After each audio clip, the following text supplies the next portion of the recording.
do you describe your mindset? How do I describe my mindset? I haven't been asked that question before.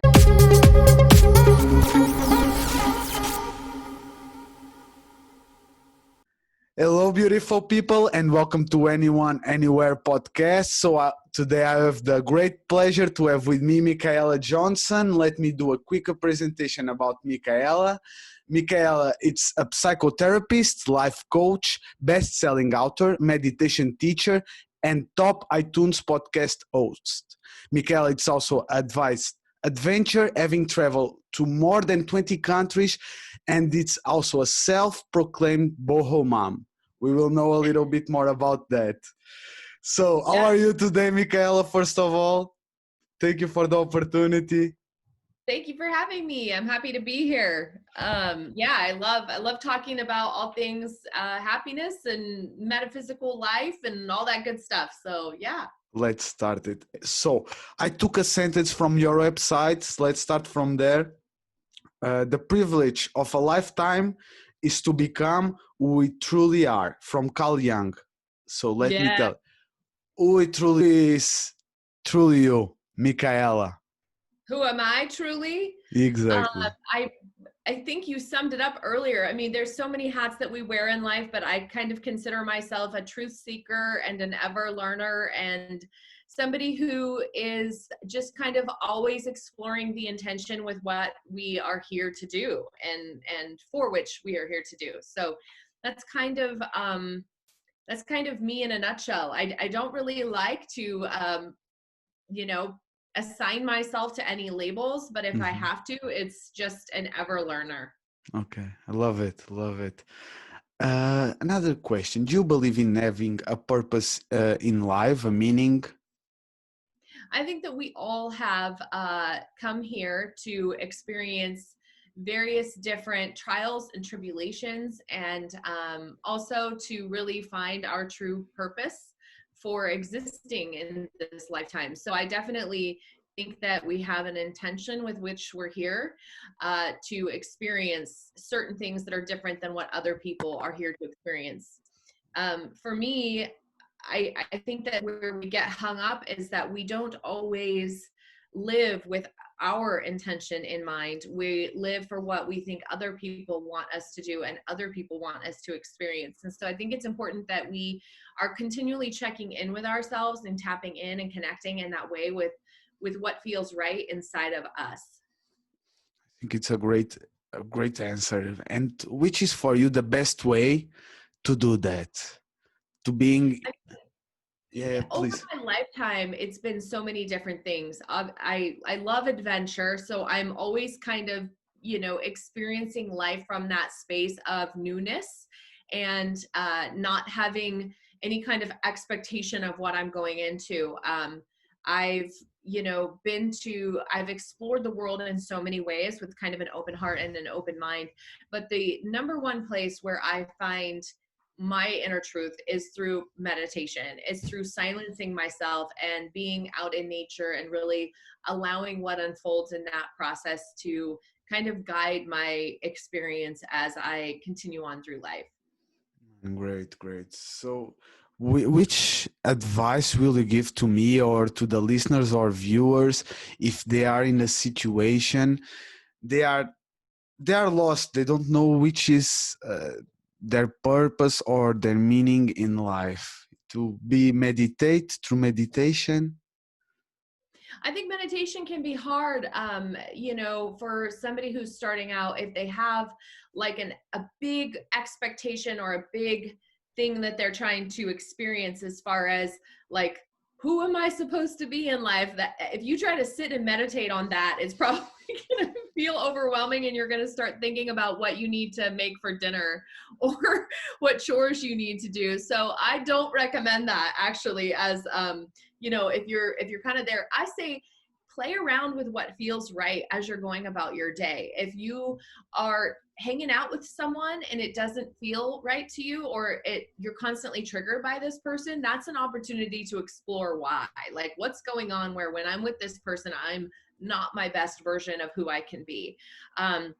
Or when you're at your job, like, how do you feel when you're there? When you're in the grocery store and you're putting things in your cart, what are you experiencing when you're doing that? Are you at war with yourself? Like, oh, I shouldn't be buying these cookies, or I shouldn't be buying this, or is there something that you're more interested in? And those are the opportunities to start to kind of tap into who you really are. And we pass them up all the time. We are in such a hurry to do what we're supposed to be doing in the next thing on our list, that we often don't use those windows of opportunity to connect with ourselves. So I think that's a better way to start when you're kind of like facing the big question of who am I? And as you start to tap into that self more and you start to live from that place, your decisions actually become easier, where you're not at war with yourself. You're not constantly arguing with yourself. You're not saying like, this person says I should do this, but I want to do this. Or this person asked me to help them with this, but I don't really want to help them with this. Soon you start to live from that space of your truth, and your answers come really quick and easy. And you're able to say, you know, I'd love to help you out with that on Friday, but I actually have another commitment. Without apologizing for who you are. And I recommend starting there. I think it's a bit much to start with, like, I'm going to sit and meditate and figure out who I am. Like, it's kind of a lot. No, I think you are totally right. It's like a little bit, and maybe you can say me if I'm wrong or not, like going to the gym. You don't go to the gym and you don't go to the 200 kilos or pounds. You go step by step, like little steps to listen to your inner voice, if we can say that. I don't know if it's a good way to do it. I think it's, yeah, great advice. And tell me, what is a boho mom? So it's really someone who here's how I describe myself. I live very organically, very sustainably. I grow my own food. I'm, in the world of living as raw as possible and providing those experiences to my son. So it's really helping him, like, make choices for himself and be a critical thinker and an independent thinker early on. A lot of time out in nature, like feet in the dirt, playing with worms and, growing our food, experiencing the world in that way. Creating, like, he made slippers the other day. We made slippers the other day for the winter time. So, that kind of, like a holistic approach to life, rather than like a face in the textbooks kind of thing. I think a lot of our children these days are very indoctrinated. They're very shuttled from one place to the other because we think that's what they're supposed to do. They're supposed to be in the public school system. They're supposed to be taught out of these textbooks. They're supposed to learn these things, where I think if we step back and allow their humanness to come out, we start to really learn a lot about them, and we learn a lot about ourselves. And so I kind of take that more of that approach, which is just like a more raw approach to mothering and to parenting. And I love it. Just let him experience instead of let him control him, like every step of the way. I Yeah. think it's a great approach, and it's the way that you learn. It's by doing the mistakes. I think it's a great way. Which advice you will give to other parents that maybe they don't have that kind of approach, to like a less natural way to see it, if we can say it, because we are in this fast food society? Which advice you will give it? I think that a lot of parents have to make choices for their parenting because of their own choices and their own decisions on how to live their life. And by that, I mean, if you're working 60 hours a week, you're going to have a harder time being more actively involved in that way. So it can just be simple things, by introducing the idea that your children can make decisions for themselves based upon you giving them choices, simple choices like, would you like to brush your teeth or take a shower before? Which one would you like to do first? You're going to do both, but which would you like to do? Little choices like that can just help them realize that they are in control of their life, and they are in control of their consequences, or their actions, we can say. And so if you want to dive into that deeper, really finding ways in which you can shut off the television and go for a hike, even if it's just walking to the mailbox to get the mail together and experiencing, the nature around you as you do that. If it's cold, talking about why it's cold. If the leaves are falling off the trees, talking about why that's happening. If it's very hot, talking about the sun and the vitamin D that we get from it and things like that. So there can be little micro moments, even if you have a very packed schedule. For me, it was making a conscious choice to pare back the things that I do so that I can be more present of a parent. But I know that that's not the reality for everybody, unfortunately. Yes, of course. Each case, each case. But I think with your example, I can apply to me and to another mother or parent that will see this podcast. I think it's a great advice. Another sentence that I saw that you had in your Instagram that I love it. It's they have shut you off from everyone and everything, so they can feed you the narrative via your phone and TV. As Yeah. a psychotherapist, which advice will give to the persons to? I think we've seen this more than ever in 2020, where we are not around people, we are not out experiencing the world, and so we're more at home and more in front of the television, whereby the narrative that they feed you is what's going directly into here. If you can shut off your television and just sit outside on your patio with a glass of lemonade, I think that you start to have that kind of 1 foot awareness of what's really important in your life and what you can actually control. And shutting down from kind of all of the fear mongering and awfulizing that's happening, and picking up a book. I mean, there are so many fabulous books, and don't be afraid to pick up a children's book. I mean, I still read my 9-year-old picture books at night, and it's a great experience. And I still enjoy reading a picture book. So it doesn't have to be, some manifesto that's 500 pages. It can simply be just a little story. And even some of the Beverly Cleary was a great one that I loved as a kid, and you can read that now as an adult. There's great wisdom to be had. Thich Nhat Hanh has a wonderful book called You Are Here. He obviously is a Buddhist monk, which may not apply to everybody, but the lessons that are in there about being present and experiencing life and living in the now are so invaluable, really. So I think that if you're looking for books, ask your family and friends. You might be surprised to find that there are people who are readers in your life that can recommend some great stories. I'm actually reading one right now. Oh, it's underneath this laptop, so I'll pick it up. You will use it. It's called Welcoming the Unwelcome. And it's a fabulous book. I mean, if you're struggling right now with what's in front of you, this is a great book. I just picked this one up. It was actually, I was tagged in a post on it, and somebody said, let's do an online book club. So I started reading it, and it's fabulous. That it will be one of my next questions. Which advice you will give me? Books to read or podcasts to see or to listen? Because I'm also a big reader. After I already point this one, but after if you have some more, I will ask you. Now I want to ask you, how do you describe your mindset? How do I describe my mindset? I haven't been asked that question before. I think I'm just very open and receptive to the idea that we are very much, our minds are very much in control of manifesting what we want in our life. And really, truly, where our mind goes is where everything else follows. So my mindset is being mindful of my mindset. If anything, I guess would be be present in what you are thinking about. I understand it. Yeah. Be present. And let's talk about daily habits. If you have some daily habits, morning routines, do you do something?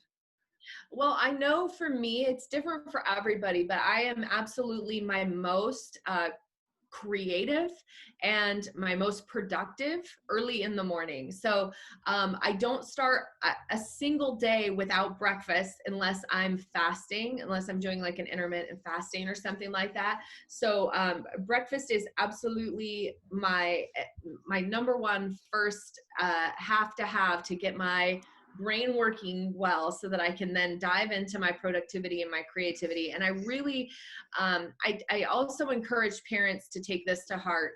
Um, if you're afraid your day is going to get busy, do something important and special with your child before your day begins.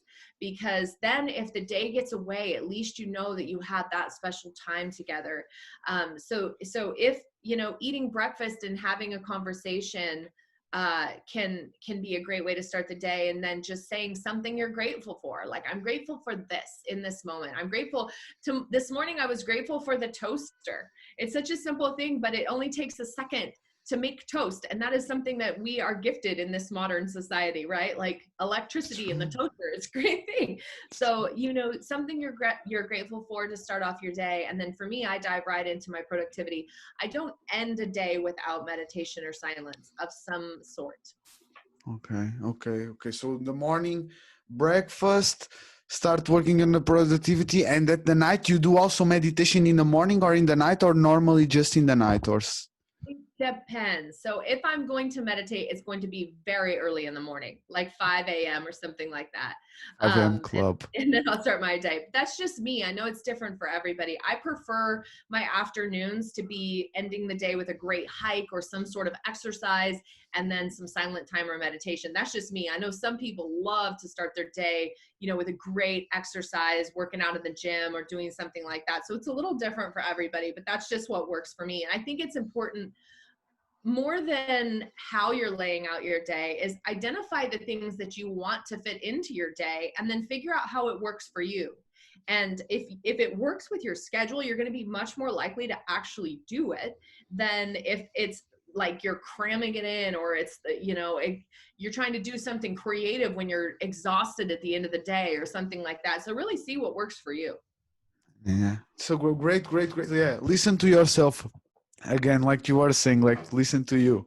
I think let's talk a little bit about your books. I was having the resume on one of your books, Be You Find Happy. You were talking about some techniques to lead with anxiety. Maybe I'm mistaken. Do you want to share some of them that can help me and other listeners, please? Yeah, I mean, there are so many great things, but I think with anxiety, the number one biggest thing that I have as a suggestion is to look at your physical space. So if you're in a very cluttered physical space, that's probably exactly what your mind looks like. So try to at least create a space in your home or, outside of your home if you live in a warmer climate, that does not have a lot of clutter, that is very empty of things, because that's a great place that you can go to, work in a gratitude journal. I have this wonderful one, Empowered, a motivational journal for women, that also happens to be sitting here today. I didn't even know this was a video podcast, so that works out good. But journal, having a space that you can sit that is not cluttered, that you can journal, that you can, write down something you're grateful for, or just have a moment of silence and think of someone that you're grateful for, something like that, can be really helpful. All sorts of herbal teas can be very calming. Just spending a few moments with your breath. It seems silly because it's an autonomous thing that we do. We breathe without thinking. So when you actually stop and breathe with thinking, it's amazing how you realize that your prana is your life force energy. This is your thing that is your being here.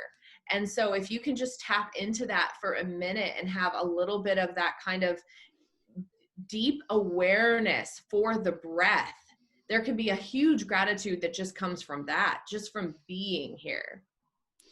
Great Very advice. calming. No, man, like no, and these like sometimes, and I use it like sometimes just giving 3 deep breaths just to be Yeah. present, like you were saying. It helps me just to calm me down. Yeah. What is your definition of success? So I always hesitate with this word, because I think the only way that we can truly look at success is by measuring our failures, right? So what I see is people who are so afraid to try something unless they're going to be successful.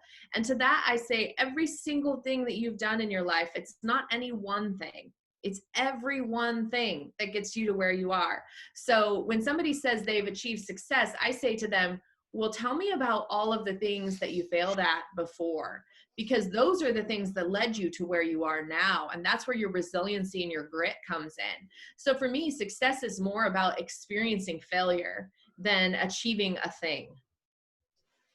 Boom. Beautiful, beautiful. Really, really. I think yes, because it's like you said, it's sometimes we are so afraid of trying because or of failing or other people's opinions or just don't care, just go try it and try it out. And legacy, I like to ask about legacy. What is the legacy that you want to leave behind? I've been asked this question before, and I'm sure this answer today would be different than it was when I've been asked this question in the past. But truly, I want to say, I just want people to say that I was the kind of person who, and I think about it in this way, legacy is something that others reflect on after we're gone, right?